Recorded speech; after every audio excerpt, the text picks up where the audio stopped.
As many of y'all may know, I've been looking to find a new home base somewhere in the world, particularly one in Asia. One I've been looking into quite a lot lately is the Philippines. So I plan to go there in the next few months and stay there an extended period of time.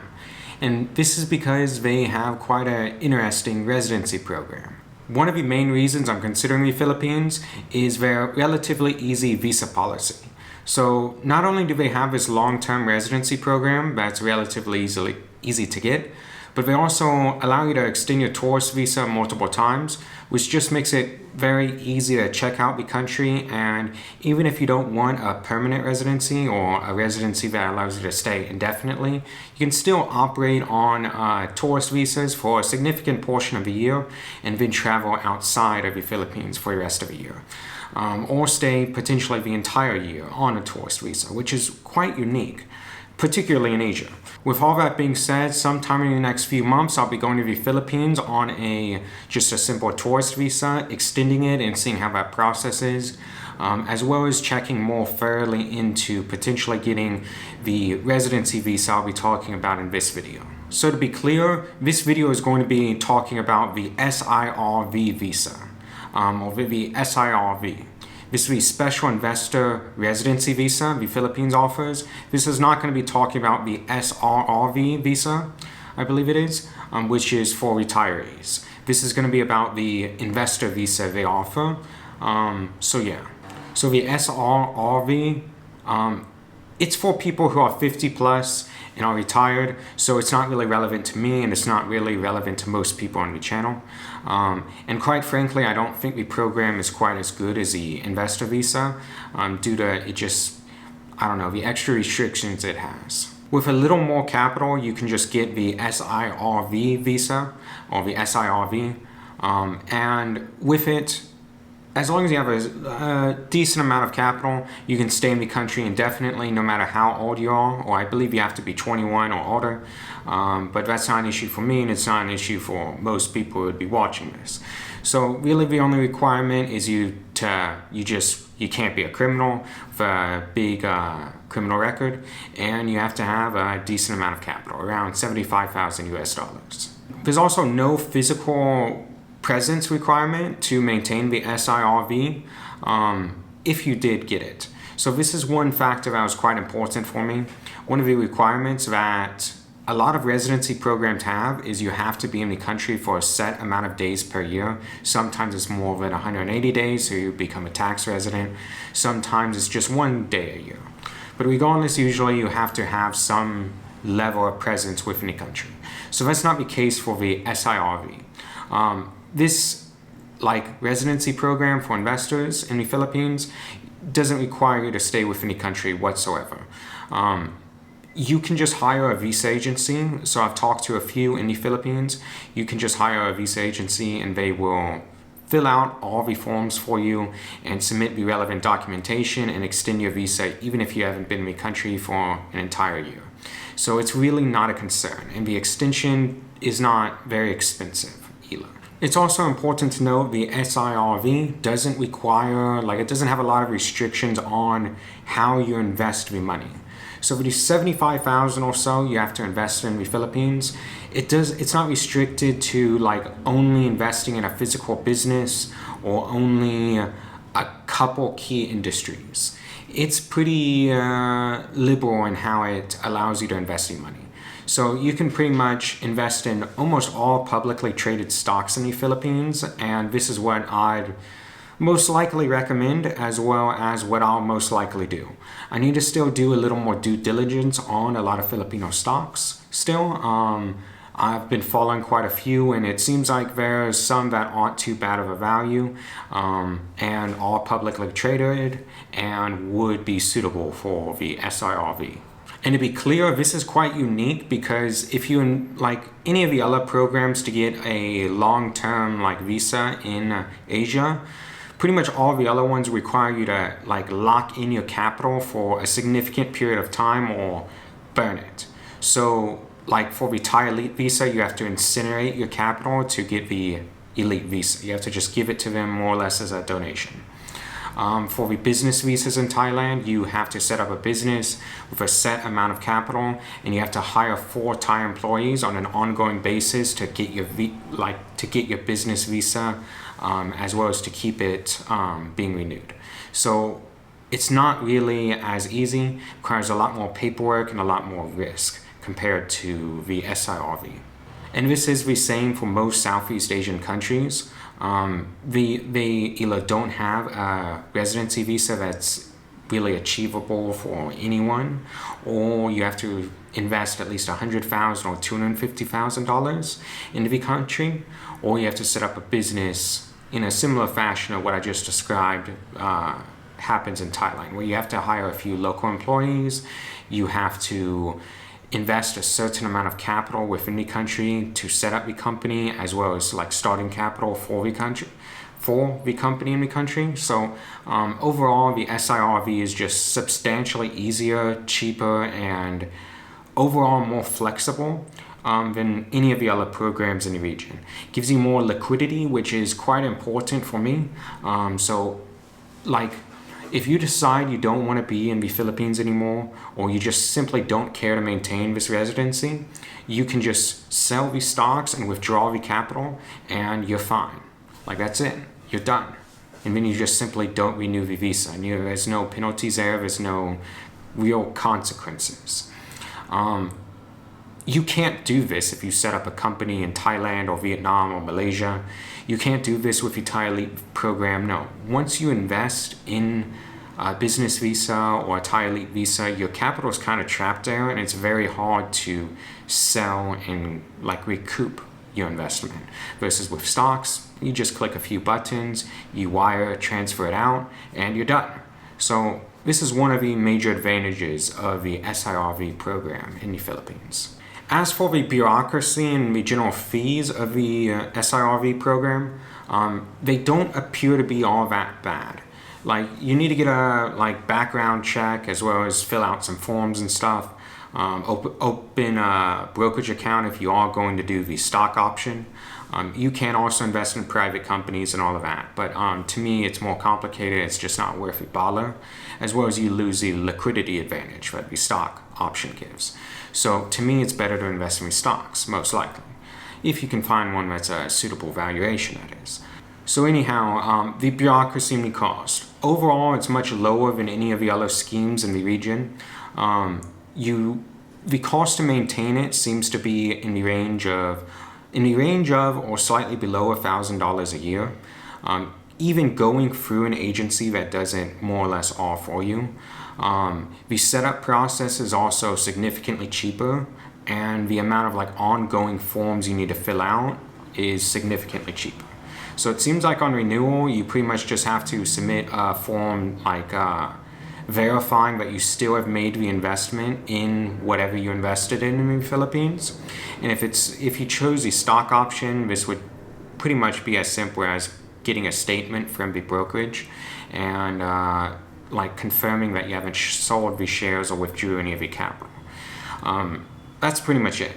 This is much easier than all the hassle of the business visas in the region, filling out all that, or dealing with the accounting firm that handles that through the agency. There's much less moving parts with the SIRV. So as for exact figures on pricing, I'd prefer to not really give that in this video because I haven't actually completed the program yet. That's why I was giving you rough figures before. If I actually go through with completing the program, I'll make sure to detail everything I spent and the whole process of it. I have a few other people who are already interested in doing this program, friends of mine, so I will be most likely documenting the entire process regardless of if I decide to do it myself or not, because I have a few friends that just are interested in getting residency in the Philippines as well. Friends from Thailand. But just a rough estimate, we're probably looking at a couple $1,000s to set up the entire thing, opening the brokerage account, filling out the forms, getting the documentation that's needed, and submitting everything, as well as of course the $75,000 that needs to be invested in stocks or whatever other asset you would choose. So that's most likely going to be the program, cost or whatever. That's the quotes I've been given, at least by the agencies and lawyers I've talked to in the Philippines. So I'll be, if I go through with this process, I'll be more clear about the figures and what I spend in the future. But those are the estimates now. It does look like it'll be around $1,000 or a bit less per year to renew it, which isn't too bad. It's quite a bit lower than essentially all of the other programs in terms of operating and administration cost. So it's quite good for Asia, all things considered, especially considering you don't need as much like ongoing documentation to be filled out and all the like bureaucracy and headache of it. To me, one of the things I value most is just not having to deal with a lot of the nonsense, not having to deal with a lot of the regulations and just the hassle that takes me away from my businesses and just living life comfortably. So the only other program that's like as easy as this is the Thai Elite Visa, which because they just raised the prices, I think is just it's just not really worth it. It's kind of outrageous now. So yeah, this is kind of the only reasonable, easy program in like Southeast Asia currently. Well, it's the only program that's a reasonable cost. I mean, if you don't mind spending $250,000 on real estate in Thailand, or a bit more than that, or doing some other programs that have a high like input cost, then there are other reasonably easy programs as well. But for something that doesn't require much capital, like only $75,000 US, this is by far the easiest program in this price bracket, other than the Thai Elite Visa, which, as I mentioned before, you just incinerate your money. It's a donation, so you don't have liquidity with that. Your money's just gone. It's not yours anymore. So that's why I prefer the SIRV program. Okay, so as for the what qualifies as a suitable investment for the SIRV scheme, it's quite simple. You pretty much just invest $75,000 or so in almost any publicly traded company. There's a few industries that aren't allowed, but almost all major industries and stuff, there's plenty of stocks available for it that you can invest in with it. That'd be most likely the route I'd go and I'd recommend, but I'll update y'all on that later once I've went through the process or helped someone else with it. You can also set up your own business in the Philippines in certain industries, or invest in a private company in the Philippines, but I don't know, you don't get the liquidity there, and it's just more of a hassle with the documentation. So quite frankly, I wouldn't do it. It's just not worthwhile, at least for the SIRV scheme. Maybe do the maybe invest in the private company anyways if you want to do that, or set up a business anyway. But I'd still say for the SIRV, it'd be better to just invest in stocks and then set up the company or invest in a company separately, if it's not publicly traded, that is. So once again, to clarify, I've been following quite a few Filipino stocks the last, I don't know, about 6 months or a year. I'm not really confident enough in, I wouldn't invest money in them quite yet, because I'm not too familiar with the Filipino market. I'm still doing more due diligence on the companies and just generally how the market behaves there. However, I've come to find quite a few companies that are at reasonable valuations that I'd be comfortable investing in quite soon. So, you're not going to have to buy overpriced equities just to be part of this program. You'll be able to get some relatively reasonably priced equities, ones that are cheaper than U.S. markets, maybe not quite as cheap as some countries like Brazil, and overall, the valuations aren't fantastic for the publicly traded companies that are suitable for this program, but they're not all that bad either. They're investable. What I mean in that is they won't provide exceptional returns. You're probably not going to get 20-30% a year. You might not even get 10% a year. But they're going to keep up with inflation, do their job, and just make it where you have liquidity for whenever you want to exit. If you don't want to maintain this residency permit, you can simply exit very quickly without any real penalty. So that's the main advantage here. You're not going to have a lot of volatility in most of these stocks. You're not going to have a lot of upside or downside. So it's quite advantageous compared to the other programs, as mentioned before. The only two notable restrictions, there are a few others, but the relevant ones are you can't really invest in restaurant businesses or real estate related businesses. So if you're investing in publicly traded or private companies, it doesn't matter. You can't really invest in these two industries. Most other ones are suitable. As well as it's suitable if the publicly traded company you invest in owns the real estate they operate on and it's primarily not a real estate company, then this should be fine as well, from my understanding. But it's that you can't invest in a property management company or a real estate developer or a REIT or something like this. No. So you have to stick to certain industries. Yeah. Okay, so now for why I'm considering doing the SIRV program. It's quite simple. There's just, as I've explained, there's no other good, affordable option that's a reasonable price in Southeast Asia that doesn't have lots of nonsense bureaucracy involved like the business visas do. This one is affordable and very flexible. So there's no other program like this, and I really want to get a permanent residency or long-term residency option in Asia, and the Philippines seems like a suitable choice. I mean, I will want to go there and see how life really is on the ground for quite a few months before actually going through with this program. However, from the research I've done and what I've heard, it seems like more than a suitable place. The only downside personally for me seems to be that people are kind of big on meat in the Philippines, and I don't eat meat. I'm vegetarian, vegan, so as a result, it'll be a little harder eating there.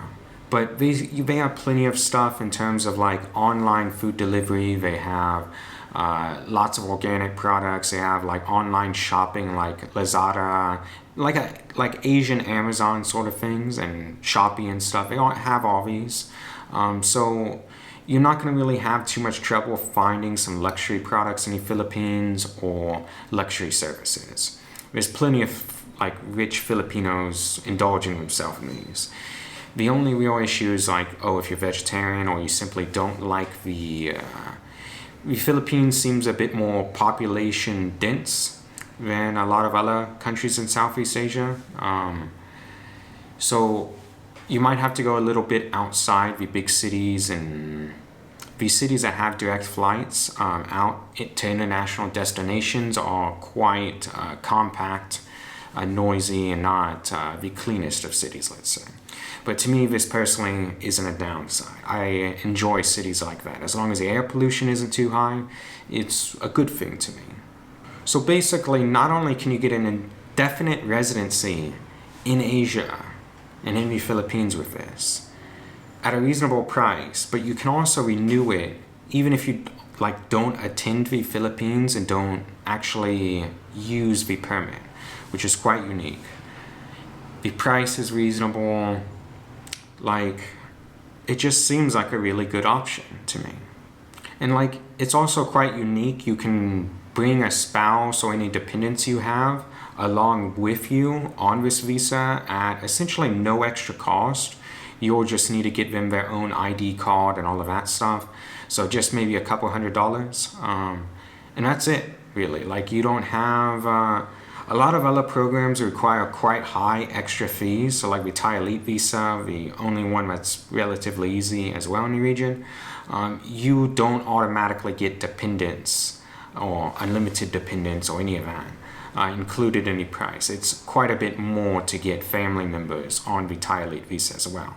Versus the SIRV program, you seem to be able to, and from my understanding, be able to not only have your spouse on it, but even have any kids or dependents on it, multiple, without really there being any extra program fees itself. I mean, in the first place, there aren't really any program fees in the first place anyway, just some administration and visa agency fees. So yeah, overall it's much cheaper if you're bringing a wife or any dependents or anything like this too. So something I'm thinking about, considering I want to get married and have kids soon.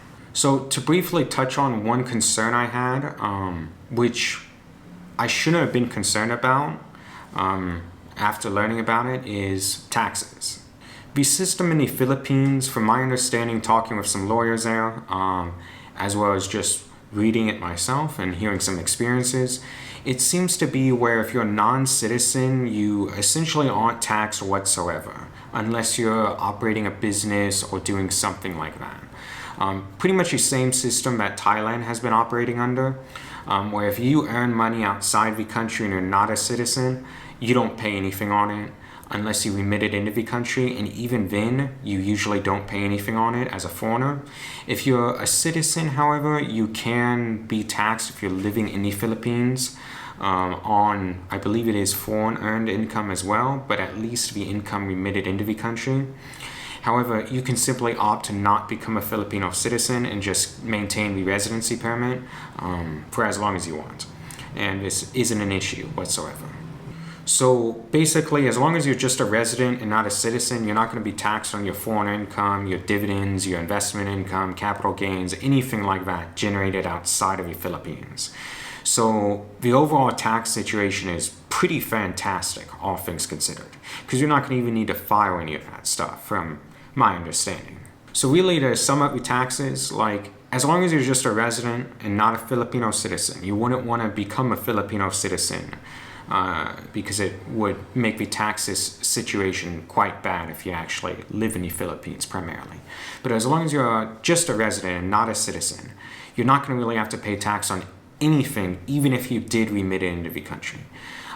So as long as it's earned outside of the Philippines and you're not operating a Filipino business and having to register in the tax system that way, then everything you do is irrelevant and you don't need to file anything, from my understanding.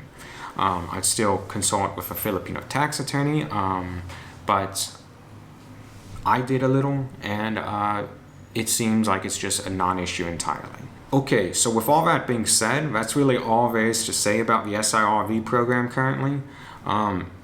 I'm not exactly sure if I'm going to be going through this program, as I mentioned, but I think it's the easiest residency to get in Southeast Asia, and it's the most economical and reasonable one. So I'm going to be exploring this as a real option, and it's something I'm going to be considering getting in the next year. So I'll be going to the Philippines for probably a few months, sometime this year, probably in the next few months. Go over there and probably like March or something like this, maybe February, March, April. Go over there and check it out. And if it's good, I'll probably go through with this program. If it's not good, well, a few friends who have already been to the Philippines, friends from Thailand mostly, want to go through the program. So I'm going to help them go through the program, and yeah. I'll keep y'all posted on this. After I've taken a longer trip to the Philippines and really got a good feel for the lifestyle, how the country really is, and decided if I'm going to go through with the process or have begun helping the few friends go through the process. Once I've done that or begun that or made a real decision, I'll provide an update video on this. But right now, it's just something I'm seriously considering. Yeah, so I guess that's it for now. So until next time, bye-bye.